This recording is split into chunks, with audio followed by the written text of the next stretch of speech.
Oke guys, sebelum videonya lanjut, gue cuma pengen menginformasikan bahwa untuk para subscriber gue ya, meskipun sedikit, untuk para penonton setia gue, tolonglah untuk subscribe di channel gue satunya, karena di channel ini gue sudah kena pelanggaran 2 kali dan takutnya sekali lagi itu gua channelnya sudah terhapus. Jadi kalian bisa subscribe atau tunggu di channel satunya gitu ya. Oke, gue pengen menginformasi itu aja. Mungkin gue juga bakalan upload di channel itu gitu kalau misalkan channel ini benar-benar nanti kena pelanggaran lagi gitu. Oke, terima kasih dan lanjutkan. Sebelumnya bagi kalian nih yang mau join grup di Telegram, bisa ya langsung klik linknya, nanti gua taruh di deskripsi juga. Di sini di komunitas ini, di grup Telegram ini, kita bakalan bahas-bahas seputar Lucky-some, Reality Quest ataupun Boruto ataupun manhwa dan manga lain-lainnya gitu ya. Bisa kita bahas dan nanti kita bakalan jadikan video ya. Jadi kita bakalan bahas lah di grup ini serame-ramenya biar setiap update episode terbaru atau chapter terbaru kita bisa bahas bareng-bareng di komunitas ini. Oke, terima kasih dan lanjutkan videonya.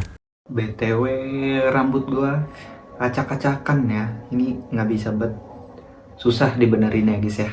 Oke guys, kembali lagi bersama gua Isan di channel Isan Fadila, dan kali ini kita bakalan bahas Lucky-some lagi chapter terbaru yaitu 531 ya. Jadi kali ini ya lumayan awal baru yang seru nih ya. Jadi ya nggak usah berlama-lama, langsung aja kita ke ceritanya. Let's go.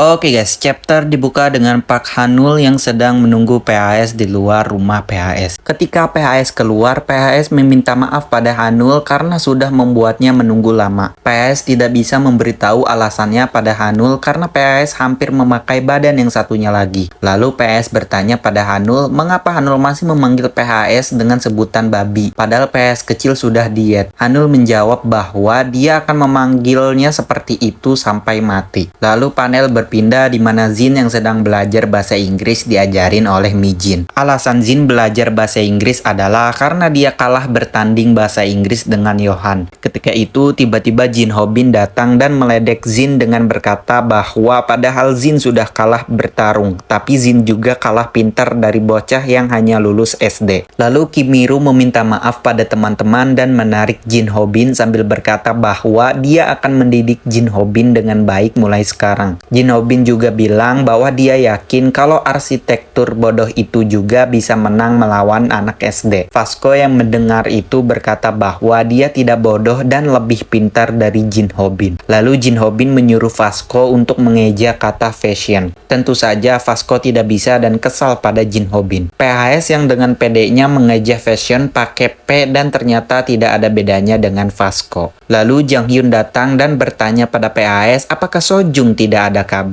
PHS menjawab bahwa tidak ada kabar sama sekali sejak insiden Choi Dong-soo. Ketika itu PHS mendapatkan pesan dari Kang Dagyom yang bertanya apakah PHS punya waktu hari ini. Lalu panel berpindah di mana pertemuan Lee Ji-hoon dan PHS. Inti pembicaraannya yaitu LJ bertanya pada PHS apa yang PHS rasakan ketika kematian Choi Dong-soo. PHS menjawab bahwa banyak orang mati karena Choi Dong-soo dan seharusnya dia bergerak lebih cepat untuk menghentikan Choi Dong-soo. Karena itu, untuk menghentikan kejahatan yang akan datang, dia harus bergerak lebih cepat daripada kejahatan mereka. Lalu LJ berkata bahwa sepertinya jalan yang PHS pilih sedikit berbeda dengan jalan yang dia pilih. LJ ingin membuat lingkungan masyarakat di mana tidak ada kejahatan. PHS bertanya bahwa bagaimana caranya. LJ menjawab bahwa mereka bisa mencapai apapun yang mereka inginkan jika PHS mau menjadi sayapnya LJ. Ada satu alasan lagi yang ingin LJ sampaikan pada PHS yaitu Choi Dong-soo masih hidup. Maksudnya itu adalah peninggalan Choi Dong-soo yang masih ada itu yaitu sistem foreman crew. Sistem itu masih ada, seseorang mengetahui petunjuknya dan menggunakan sistem itu. Bibit kejahatan yang ditanam oleh Choi Dong-soo terus tumbuh bahkan setelah kematiannya. Dan tunas peninggalan Choi Dong-soo itu ada di Busan. Tanpa disadari, organisasi yang menggunakan sistem foreman crew di Busan telah aktif. Namun tidak dianggap berbahaya karena minim pergerakan. Ada seorang seorang pria yang baru keluar dari penjara yang akan mulai bertindak. Seluruh Busan adalah satu organisasi yang disatukan oleh pria itu. Dan pria itu bernama Jinrang yang disebut sebagai Raja Busan. Saat generasi pertama, dia ada di penjara dan tidak bisa bertemu dengan LJ. Ketika PS melihat fotonya, dia kaget karena PS pernah melihatnya di penjara. Lalu LJ juga berkata bahwa Jinrang bisa menjadi Choi Dong-soo. Jika itu kejahatan, bukankah kita harus bergerak lebih cepat? PS menjawab bahwa kali ini dia akan bekerja sama. Mereka harus mencegah munculnya Choi Dong-soo yang lain. Dia melakukannya bukan karena menjadi sayap LJ, tapi karena mereka memiliki tujuan yang sama. Ketika PS sudah pergi, LJ bertanya pada Kim Gi-tae bahwa apa pendapatnya tentang PHS. Kim Gi-tae menjawab bahwa PHS biasa saja. LJ sudah tahu Gi-tae akan menjawab seperti itu dan LJ juga memberitahu bahwa PHS sangat dibutuhkan dalam rencananya kali ini. Gi-tae hanya memberitahu pada LJ bahwa kalau ingin memanfaatkannya silakan saja. Selama PHS bekerja dengan baik, dia tidak peduli. Dia juga harus bersiap karena ini adalah Busan. Lalu panel berpindah di mana PHS yang dalam perjalanan ke Busan berpikir bahwa Jinrang itu orang yang seperti apa sampai LJ menyuruhnya jangan pernah pergi sendirian. Karena itu PS meminta anggota Aliat untuk datang ke Busan. Lalu PS berkata pada Na Jae-gyeon bahwa pihak dari PS sudah siap yang beranggotakan 7 orang. Kenapa di sini PS bisa sama Na Jae-gyeon itu? Karena sebelumnya PS diperkenalkan pada Na Jae-gyeon itu oleh LJ. Lalu Na Jae-gyeon berkata pada PS bahwa masih ada orang lain selain mereka, yaitu para generasi pertama yang sangat tertarik pada Busan. Mulai dari Ji Gong-sop, Ma Tae-so, dan mungkin masih ada lagi. Dan chapter pun ditutup dengan Na Jae-gyeon yang berkata bahwa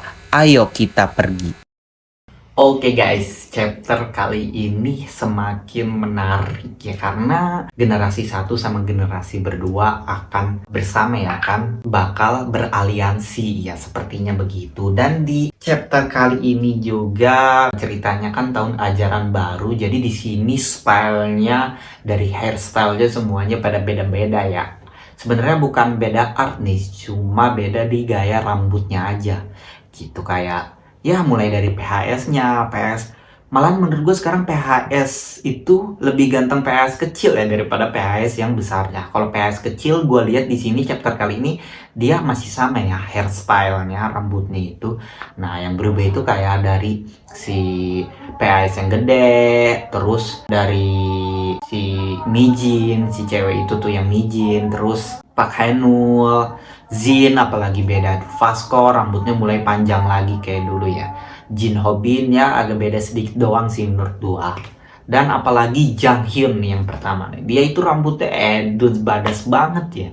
Emang pantas banget dia jadi jurusan kecantikan namanya juga kan. Terus di sini tuh dia kayak lebih kecantik menurut gua daripada ganteng ya, gitu sih. Dan yang pengen gua bahas pertama itu adalah tentang si Jang Hyun ini nih. Ingat gak sih kalian dulu di arc-nya Hostel ya kalau nggak salah, Hostel apa Jang Hyun? Hostel ya. Kalau nggak salah setelah arc-nya Hostel itu kan si Jang Hyun ini berpamitan ya ke si trio Jawon ya, ke PHS, Vasco sama Jin ya kalau dia mau balik lagi ke Hostel ya. Yang gua tangkap di chapter itu tuh, di arc itu tuh dia tuh pengen balik ke Hostel itu keluar sekolah, jadi nggak sekolah lagi gitu, jadi udah ya kembali ke Hostel, dia lebih fokus sama keluarga yang sekarang gitu, yang gua tangkap gitu. Dan kenapa sekarang tiba-tiba dia di sini si Jang Hyun itu ada lagi di sekolah? Apakah emang sebenarnya cuma kayak ngomong-ngomong doang mau balik lagi ke Hostel, cuma tetap nggak keluar sekolah atau gimana? Gua nggak tahu ya. Itu sih yang pengen gua bahas pertama. Jadi kalau misalkan gue ada salah coba kalian koreksi di bawah. Yang gue tangkap sih begitu ya. Kalau misalkan ternyata yang gue tangkap ini benar, kayak si Jang Hyun itu sebenarnya memutuskan keluar sekolah dan fokus sama Hostel gitu, sama keluarganya, berarti PTJ nggak konsisten nih, atau lupa apa gimana ya, gue nggak tahu ya. Dan yang kedua itu adalah tentang Kim Gi-tae ini nih. Jadi kan di chapter ini nih percakapan antara si LJ sama si PS itu kan berarti didengar oleh sama si Gi-tae, itu didengar sama si Gi-tae kan, berarti di sini si Gi-tae ini tahu kalau si PS itu punya dua tubuh, atau dia juga tahu rahasia dua tubuh. Karena kan dalam percakapannya itu si PS juga ada membahas tentang rahasia dua tubuh gitu kan. Ada narasi yang bilang dimana kalau si Choi Dong Soo ini mati padahal dia itu tahu rahasia terbesar terkait dua badan ya, terkait dua badan gitu. Jadi berarti harusnya si Gitae juga tahu ya, menurut gua kayak gitu ya. Dan yang selanjutnya yang pengen gua bahas adalah sebenarnya apa sih rencana dari LJ sama si Gitae itu tuh. Nah, di sini nih yang menarik nih ya. Karena gua nih di sini nih kayak curiga sama LJ. Juga karena percakapan apa yang dikatakan sama si PTJ ya, autornya di sebuah konten YouTube ya kalau nggak salah, PTJ ini bilang kan kalau LJ ini bos terakhir gitu. Jadi kan harusnya berarti ini si LJ sama kita ini sebenarnya ada sesuatu rahasia yang dipegang sama si Jinrang ini, kayaknya seperti itu ya. Jadi mereka berdua ini, si Gitae sama si LJ ini kayak pengen melenyapkan si Jinrang itu. Karena mungkin si Jinrang itu tahu rahasia kematian dari gurunya. Kalau misalkan si Gabriel itu benar gurunya gitu. Jadi masih ada masalah nih Gitae sama si LJ itu, permasalahannya ada di si Jinrang gitu. Menurut gua kayak gitu ya. Mungkin di sini LJ itu menggunakan pionnya yaitu PHS dan para raja generasi 1, para generasi 1 ya, untuk biar kalau misalkan emang bisa para generasi 1 sama generasi 2 melenyapkan si Jinrang tanpa mengotori tangan LJ sama Gitae kan aman gitu. Jadi di sini kayak mengkambing hitamkan gitu ya si LJ ini gitu, biar si Jinrang ini nggak tahu apa-apa tiba-tiba diserang gitu sama generasi 2 nggak tahu apa-apa, jadi dia yang nggak tahu apa-apa itu balik menyerang juga gitu, bukan balik menyerang sih, bertahan gitu ya, jadi saling menyerang dan tanpa tahu kalau di balik itu rencananya LJ sama Gitae gitu mungkin ya. Kalau misalkan gagal pun mungkin akhir-akhirnya Gitae sama LJ turun tangan gitu buat ngalahin si Jinrang. Nah itu sih yang pengen gue bahas. Dan yang selanjutnya itu apakah si Jinrang ini jahat ya? Kalau gue sih kayaknya enggak sih. Kalau enggak tuh ya gue tuh kayak firasat aja kalau si Jinrang ini enggak jahat gitu loh. Maksudnya kalau lihat dari pas dia keluar penjara kan, jadi dia tuh diikutin sama semua orang gitu.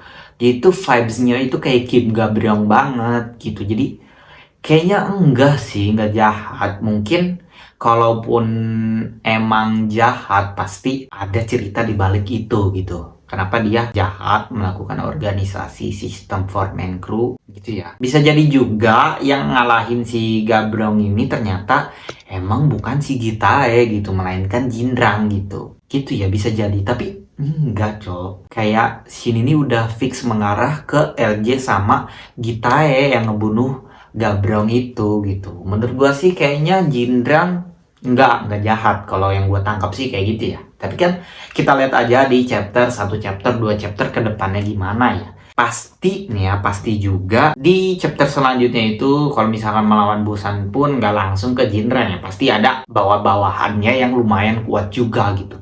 Mungkin bawahannya itu malah setara sama raja generasi 1 lainnya. Contoh kayak setara sama Mateso atau setara sama Jigongsop gitu mungkin ya. Dan yang selanjutnya yang pengen gua bahas adalah fix ya di sini temenan ya, Na Jae-gyeon sama si LJ ini pasti ada hubungan di balik itu gitu. Karena lihat Na Jae-gyeon doang yang bagian tubuhnya nggak hilang, terus dia juga tidak punya dendam apapun sama LJ. Ya kan, contoh kalau si Mateso dia kesal gitu, kayak pengen balas dendam. Kayak Jigongsop, kalau Jigongsop sih kayaknya udah enggak, cuma kayak nggak mau bertemu lagi gitu lah istilahnya sama si LJ ya kalau nggak salah gitu. Cuma yang adem ayem itu cuma si ya ini Na Jae-gyeon doang. Jadi menurut gua setelah arc Chunryang itu mungkin ada pertemuan Na Jae-gyeon sama Lee Ji-hoon kayak awal pertarungan dulu atau gimana, cuma nggak musuhan gitu, mungkin berteman. Mungkin mereka berdua ini ada menjalankan suatu misi atau rencana yang gak diketahui sama Raja Generasi 1. Tapi apakah Najeon itu juga berhubungan sama Gitae sama Lee Ji-hoon? Menurut gua enggak. Karena kalau Lee Ji-hoon sama Gitae itu ya berdua aja gitu. Jadi Gitae sama Najeonnya yang enggak saling berhubungan yang deket gitu. Jadi si LJ ini kayak tengah-tengah gitu. Dia berhubungan sama Najeon juga, berhubungan sama si Gitae juga. Iya gitu.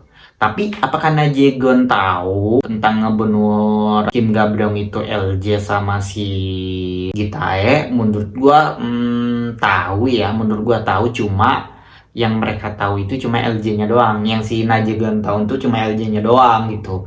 Jadi nggak tahu sama si Gitae gitu, berdua mengalahkan Gabrongnya. Kayaknya seperti itu ya. Itu mah hanya teori liar gua aja gitu ya. Dan yang selanjutnya yang sekaligus terakhir juga maybe ya, yaitu adalah di sini ada yang bilang kalau si PHSI ini masih aja naif gitu ya. Masih aja naif, masih aja polos mau menjadi pionnya si LJ gitu, mau bekerja sama LJ. Ingat guys, menurut gua mungkin awalnya emang iya juga seperti itu, tapi coba ingat guys, ketika dia bekerja sama juga sama Eugene, sama Ilhae. Nah, di sini dia pintar gitu. Sebenarnya dia tuh nggak pernah dimanfaatin sama seseorang gitu. Malah PS ini kayak menggunakan itu untuk plot twist selanjutnya gitu. Kayak yang kemarin kan, dia bekerja sama, tapi ujung-ujungnya kan Eugene-nya dibohongin sama si PS gitu. Di plot twistnya kayak begitulah intinya. Nah, kayak gitu kan. Jadi mungkin di sini si PHS ini kayak yang iya aja nurutin LJ gitu. Tapi sebenarnya emang si PHS ini pengen tahu nih Jinran ini orang yang kayak gimana. Dia nggak seujuk-ujuk menyerang, menghabisi, enggak ya. PHS itu orang nggak kayak gitu. Jadi dia mungkin mau tahu dulu nih orangnya kayak gimana gitu. Apakah beneran baik, apakah jahat gitu ya. Setelah itu baru dia memutuskan mau ngapain gitu. Tapi sebelum itu pasti dia sudah ada rencana di balik itu, rencana ke depannya gitu. Mungkin kayak mengelabui LJ atau gimana gitu ya. Cuma kan balik lagi LJ itu jenius ya. Mungkin dia juga tahu ya PS akan melakukan kayak begini, rencana ke depannya begini-begini mungkin tahu. Cuma kita lihat aja ke depannya. Mungkin PS enggak ya. Mungkin enggak kena pion lagi tuh, enggak menurut ya kayaknya ya. Oke lah guys, mungkin untuk pembahasannya cukup sekian aja. Jika kurang, mohon maaf. Dan ya, jangan lupa like video ini, komen juga, dan juga share ke teman-teman kalian biar teman-teman kalian tahu video ini dan tahu channel ini juga. Oke lah guys, dan sampai jumpa lagi di video selanjutnya. Bye-bye.